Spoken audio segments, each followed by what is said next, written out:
各位网友大家好，谁能想到一支刚被打得七零八落几近覆灭的武装力量，竟能在短短1年后完成绝地反击。1天之内，21辆梅卡瓦主战坦克变成了战场上的钢铁残骸。这不是运气，这是一场精心谋划的死战。冲在最前线的真主党战士，身上裹着白色的裹尸布，口袋里揣着提前写好的遗书。他们不是去打仗的，他们是去赴死的，用自己的命去换敌人的装甲洪流。这场冲突从来不是什么边境摩擦，而是一群被逼近绝境的反抗者，与号称中东最强的占领者之间，一场关乎生死存亡的硬碰硬。这件事背后藏着2个真相。第一，真主党已经不是当年那只草台班子了。第二，以色列苦心经营几十年的装甲神话彻底破灭了。2026年3月26日，黎巴嫩南部的泰贝和堪塔拉地区，山间的风里弥漫着硝烟和焦糊味。当最后一辆梅卡瓦坦克的残骸停止燃烧，现场只剩下扭曲的钢铁、散落的弹壳，还有战士裹尸布上残留的血迹。这一天，以色列装甲部队遭遇了自1982年黎巴嫩战争以来单日最惨重的损失。21辆梅卡瓦主战坦克被彻底摧毁，1个装甲连全部报废，数辆重型推土机同样被炸成废铁，伤亡人数至今严格封锁。以军官方只字不提，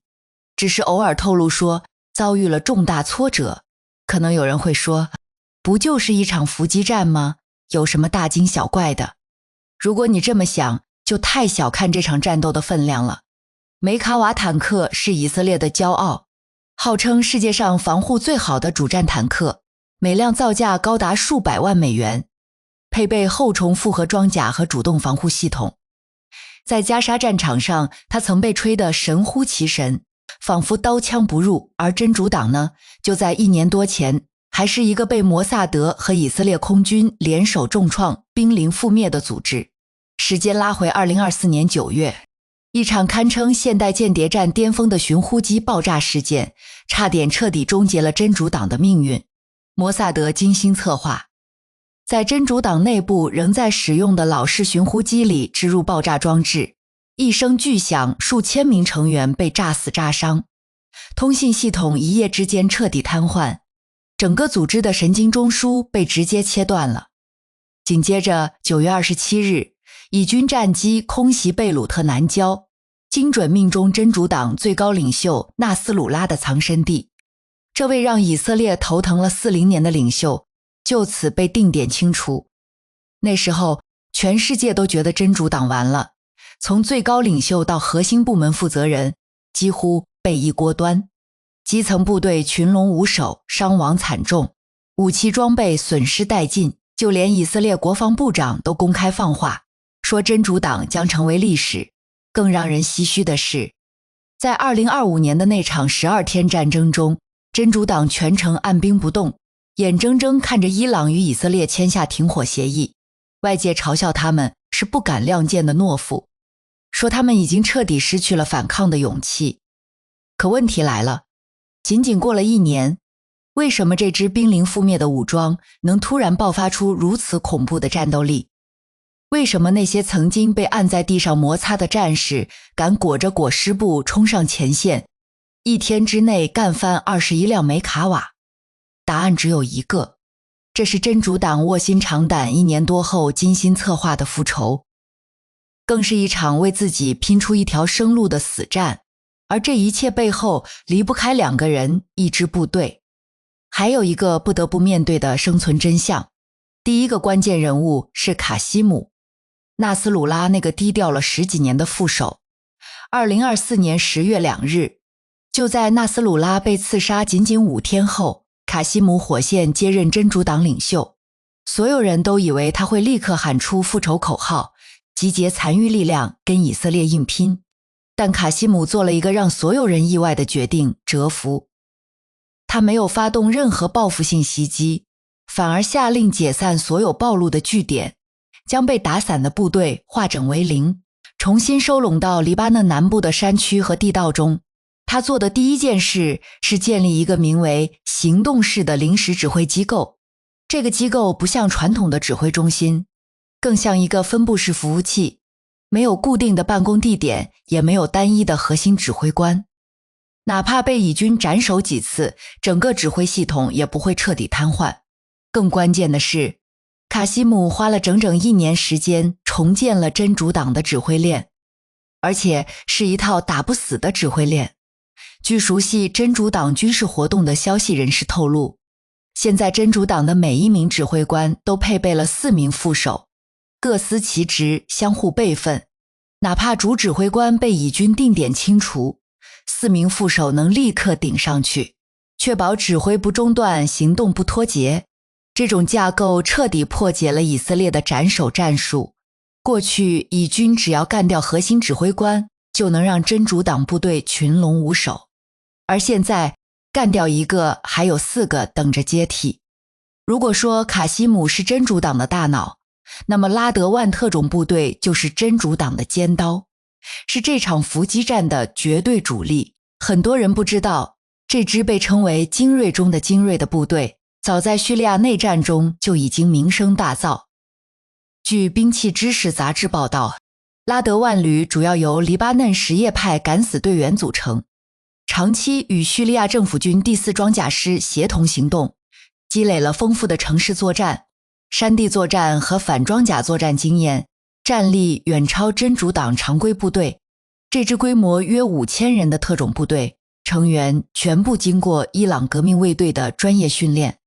从武器操作到战术配合，每一项技能都达到了正规特种部队的水平。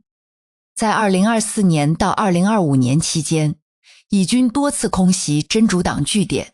打死了拉德万部队的多名指挥官。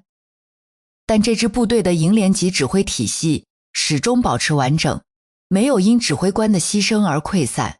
经过1年多的蛰伏和重建，拉德万部队重新部署到了黎巴嫩南部前线。3月26日的这场伏击战就是他们的复出之作，也是他们向以色列亮出的复仇之刃。除了自身重建和精锐部队回归，真主党敢于放手一搏的另一个核心原因是他们看明白了一个残酷的真相：伊朗如果倒了，真主党也活不了。真主党领导人卡西姆在3月13日的公开表态中说得很清楚，与以色列死磕到底不是为了复仇，是为了生存。了解中东局势的人都知道，真主党从诞生之日起就离不开伊朗的支持，伊朗是真主党的靠山，也是他们的武器库和资金库。真主党使用的大部分导弹、火箭弹、无人机都是伊朗制造或提供技术支持的。正是有了伊朗的支撑，真主党才能在以色列的围堵下坚持几十年。而随着美以联军对伊朗的军事打击不断升级，伊朗的处境越来越艰难。真主党心里清楚，一旦伊朗被击溃，失去靠山，他们就会成为下一个被清算的目标，覆灭只是时间问题。所以这场仗，他们不是在帮伊朗打，是在给自己拼一条生路。那些裹着裹尸布冲上前线的战士，不是在为别人牺牲，是在为自己、为家人、为整个族群的生存而战。很多人觉得真主党就是一群扛着火箭筒打游击的散兵游勇，打赢这场伏击战靠的是不怕死的蛮劲，但事实恰恰相反。3月26日的这场歼灭战没有一丝一毫的蛮干，全是算计，全是战术，每一步都环环相扣，堪称非对称战争的典范。咱们把时间倒回3月24日，看看真主党是如何一步步布下这个死亡陷阱的。第一步，诱敌深入，考验的是极致的耐心。3月24日，以色列军方派出一辆重型遥控推土机，缓缓驶入黎巴嫩南部的堪塔拉镇附近。这玩意儿就是战场上的探路石，专门用来试探前方是否有埋伏。这辆推土机正好驶入了真主党提前布置的伏击圈，躲在山间掩体里的真主党战士手握反坦克导弹，看着敌人的装备在自己枪口下晃悠，却没有一个人动手，明明有能力干掉对方，却要硬生生忍着，生怕打草惊蛇，破坏整个伏击计划。这辆推土机在伏击圈里逗留了整整24小时。真主党战士全程监控，纹丝不动。以色列的指挥官看到前方风平浪静，便放松了警惕，认为真主党已经元气大伤，不敢再发动袭击。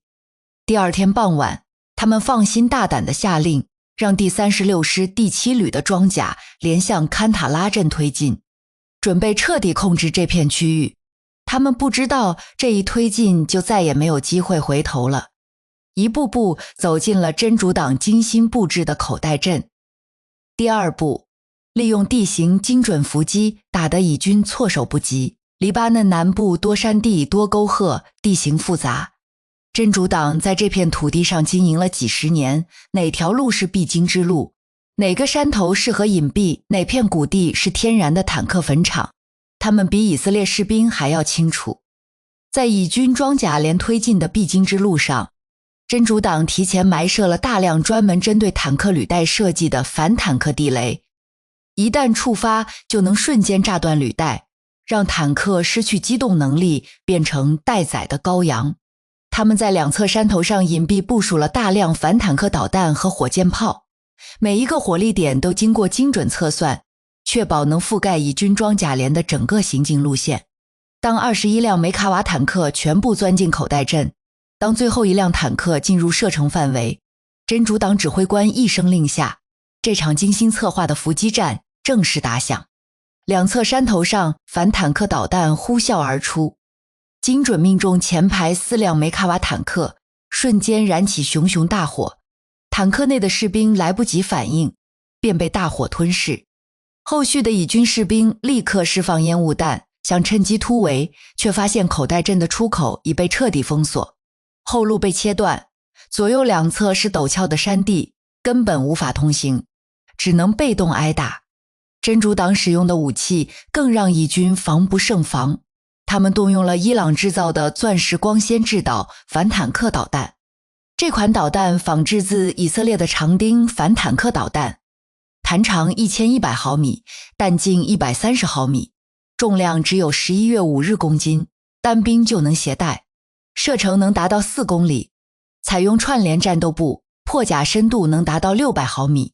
足以击穿梅卡瓦坦克的复合装甲。更厉害的是，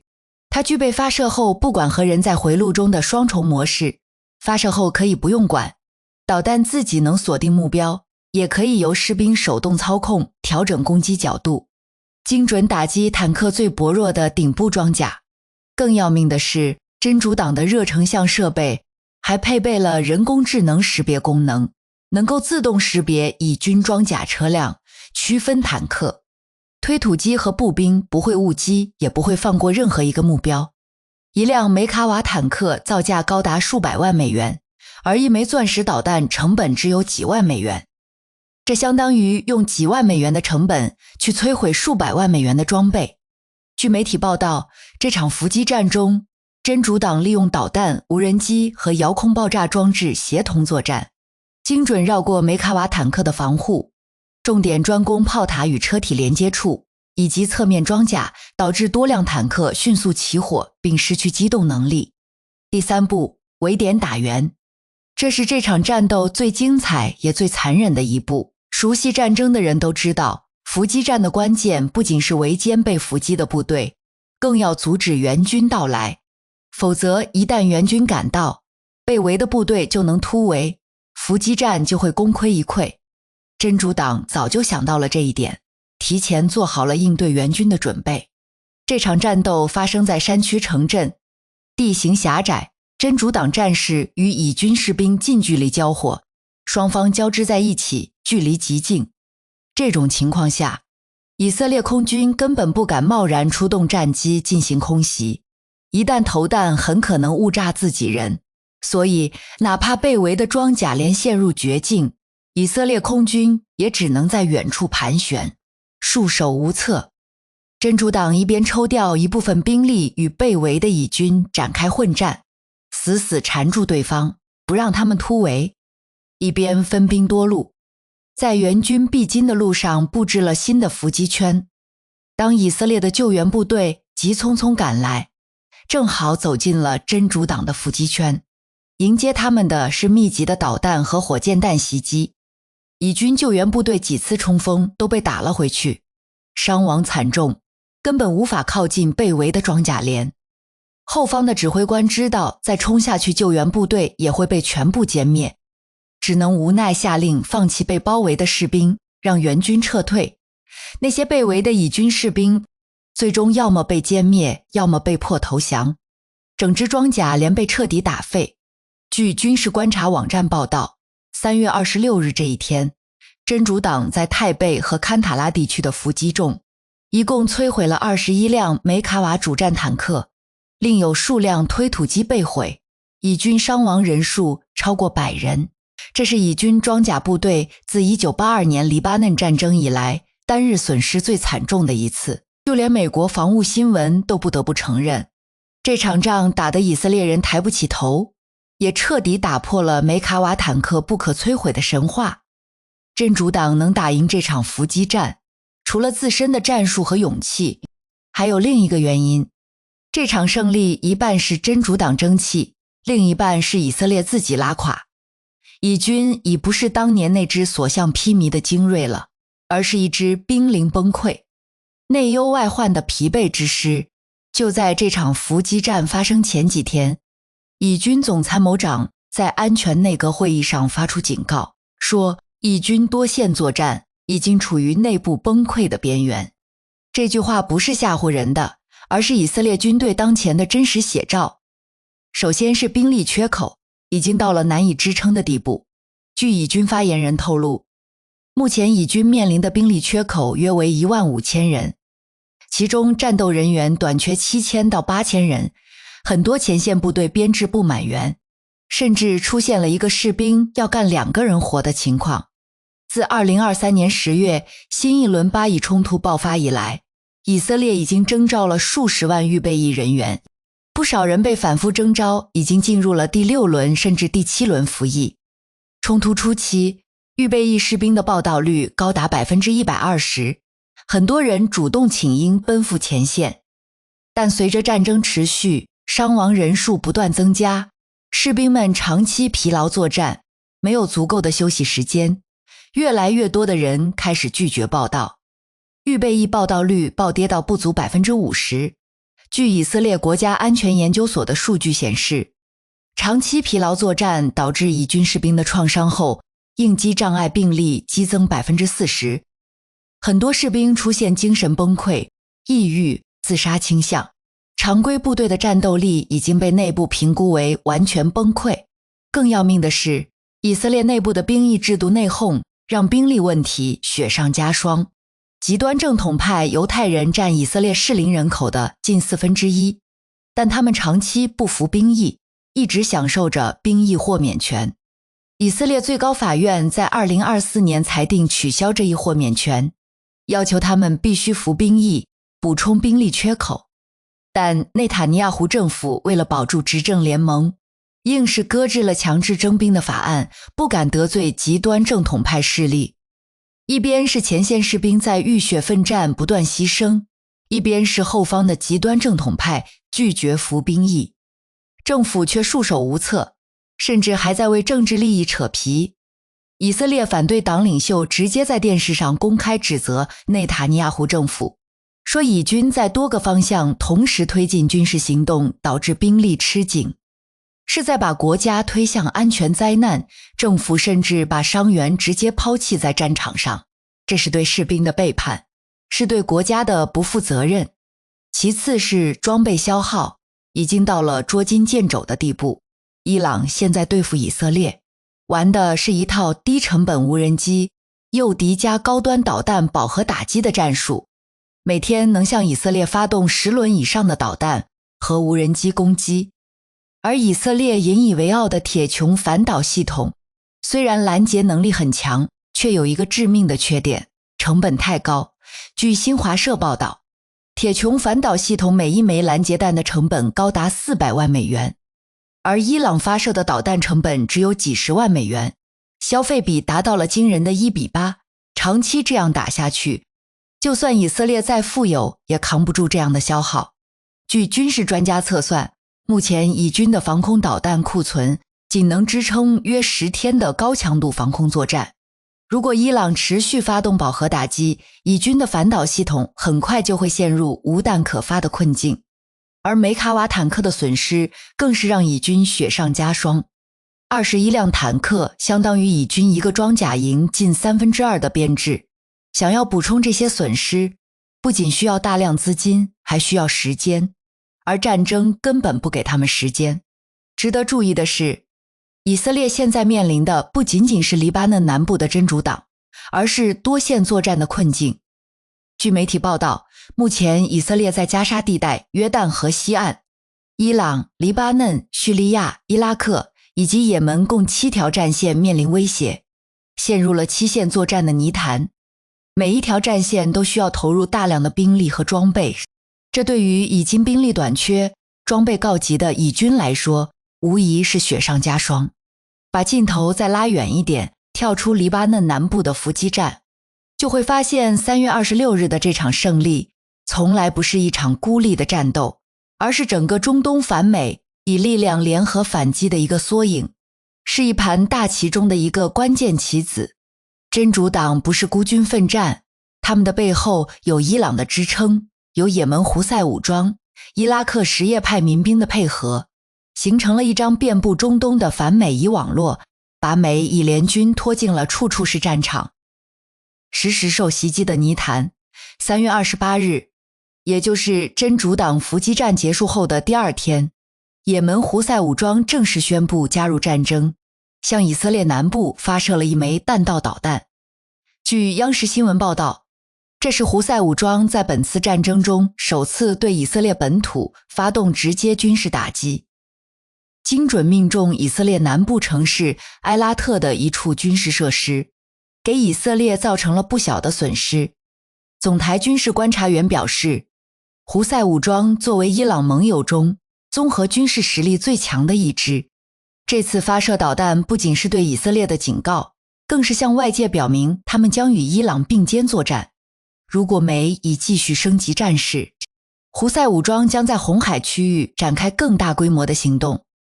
甚至可能与伊朗一起关闭霍尔木兹海峡和曼德海峡，冲击全球能源和航运体系。而伊拉克什叶派民兵武装的反击同样猛烈。3月23日到25日，短短3天时间里，伊拉克什叶派民兵武装用自杀式无人机对伊拉克境内的美军基地发动了多次突袭，精准摧毁了1架防空雷达和1架黑鹰直升机，袭击频次大幅上升。伊朗武装部队高级发言人更是直接放话，说截至目前，伊朗已经摧毁了中东地区17座美军基地，大量美军人员被迫撤离至周边酒店藏匿。伊朗军方甚至呼吁当地居民提供美军藏身酒店的位置，以便实施精准打击。现在的中东局势已经彻底变了，不再是美以联军想打谁就打谁，说了算的时代。伊拉克民兵专攻驻伊美军，让美军在伊拉克坐立不安。真主党直面以军主力，在黎巴嫩南部给以军致命打击。胡塞武装威胁曼德海峡，牵制以色列的海上力量，伊朗则负责战略轰炸，持续对以色列本土发动攻击。这4支力量各有侧重，相互配合，形成了一个反美以联盟，把美以联军拖进了持久战的泥潭。伊朗用强硬的反击证明了美军并非不可战胜，真主党则用这场伏击战把以色列军队从中东最强的宝座上拉了下来，撕开了他们不可战胜的遮羞布。那些身披裹尸布的真主党战士，用21辆梅卡瓦坦克的残骸告诉了全世界一个道理：当你把一个人、一个族群逼到存亡关头，当他们身后没有退路，当他们明白投降就等于灭族，他们爆发出来的战斗力远比任何先进武器都要可怕。有人把这些战士的行为叫做疯狂，有人把它叫做信仰，但在我看来，这更像是一种绝望的反扑，一种被逼到绝境后的殊死抵抗。他们不是不知道自己会死，他们是清清楚楚地知道自己一定会死，但他们还是义无反顾地冲了上去，因为他们知道自己的牺牲能为家人、为族群争取一丝生存的希望。他们用自己的生命诠释了宁为玉碎不为瓦全的气节，诠释了反抗侵略、捍卫家园的决心。这场伏击战不仅让以军遭受了惨重损失，更重要的是，它让全世界看清了，在中东这片土地上，从来没有所谓的永久安全，也没有所谓的不可战胜。据以色列时报报道，以色列议会批准了2026年预算案，这是以色列史上规模最大的预算案，其中国防部预算创历史新高，预计超过1420亿新谢克尔，约合453亿美元，试图通过增加军费来弥补兵力和装备的不足。但就算投入再多的资金，也难以挽回已经受损的士气，难以改变多线作战的困境。目前，以色列内部已经开始讨论是否要收缩战线，优先保障本土防空，放弃对黎巴嫩南部的军事行动。而伊朗那边也已经放话，将进一步加大对以军的打击力度。仗还在打，硝烟还未散尽，黎巴嫩南部的山间依然有枪声和爆炸声响起，还有更多的战士披着裹尸布奔赴前线，还有更多的家庭在战争中失去亲人，承受着痛苦。这场战争没有赢家，只有无尽的伤痛和损失。最后，我想问问各位，在遭受如此惨重的损失之后，你认为以色列会做出怎样的选择？是为了面子继续加码豪赌地面战，像2006年那样与真主党打到两败俱伤，让更多的人陷入战争的苦难，还是会像2025年那场12天战争一样，在国际社会的调停下草草收场，暂时收缩战线，寻求喘息的机会？那些身披裹尸布，抱着必死决心冲上前线的真主党战士，和那些躲在掩体里指挥士兵冲锋陷阵的以军将军，到底谁能撑到最后？这场改变中东格局的战争，最终会走向何方？欢迎在评论区留下你的看法，我们一起关注局势，一起见证这段正在发生的历史。好了，这期视频就先聊到这里，我们下期见。